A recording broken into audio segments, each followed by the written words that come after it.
Unang pista ng Santo Niño sa Manaoag, Pangasinan, puspusan na.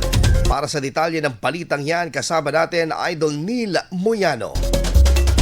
104.7 IFM Report. Pagdiriwang ng Feast of Santo Niño, handa na ang lokal na pamahalaan ng bayan ng Manaoag para sa mga daragsata pang pupunta dito sa bayan ng Manaoag. Pinagandaan ng Minor Basilica of Our Lady of the Rosary of Manaoag sa pakikipag-ugnayan sa lokal na pamahalaan ng Manaoag ang taunang pagdiriwang ng Feast of Señor Santo Niño na inaasang dadayuhin ng maraming deboto ngayong linggo. Nakikiisa ang parokya sa pagdiriwang bilang pagpapakita ng debosyon sa Batang Hesus, isang selebrasyong tanyag na pinagdiriwang sa Cebu City at iba't ibang bahagi ng bansa.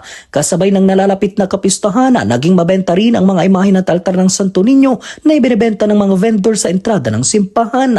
Batay sa mga tentero, ang espesyal o mas malaking imahe ng Santo Niño ay nagkakahalaga ng humigit kumulang 1,800 piso, habang ang mas malilit na imahe ay mapipili sa presyong 350 piso. 1.8 mga ganun po pag special po. Pag sa ordinary lang, nasa 350 ganun. Ayon pa kay Maricel, hindi umano lahat ng figurines na ibinebenta ay binabasbasan ng simbahan, lalo na ang mga may kasamang barya, prutas o iba pang itinuturing na pampaswerte. May hindi binibless na yung may dalang pera.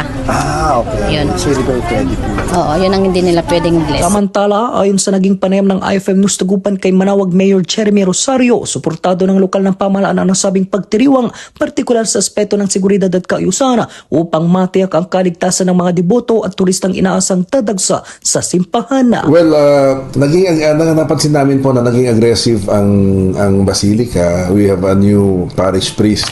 In fact, may nagkaroon din ng prosesyon dito nung nagpo-prosesyon sa Manila. Meron po dito din Feast of Black Nazarene, nagkaroon ng prosesyon.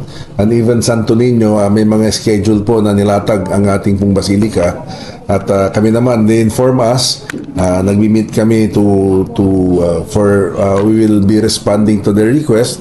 Example, kung may procession or whatever na expecting malaking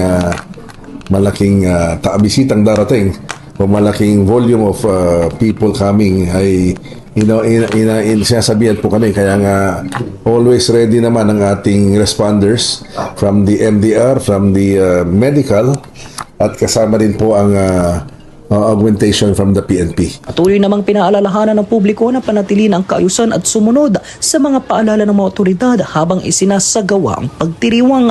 Sama mo mula rito sa FM News Tagupan, ito sa Idol Neil Moyano, Tatak IFM. IFM News. IFM News. IFM News.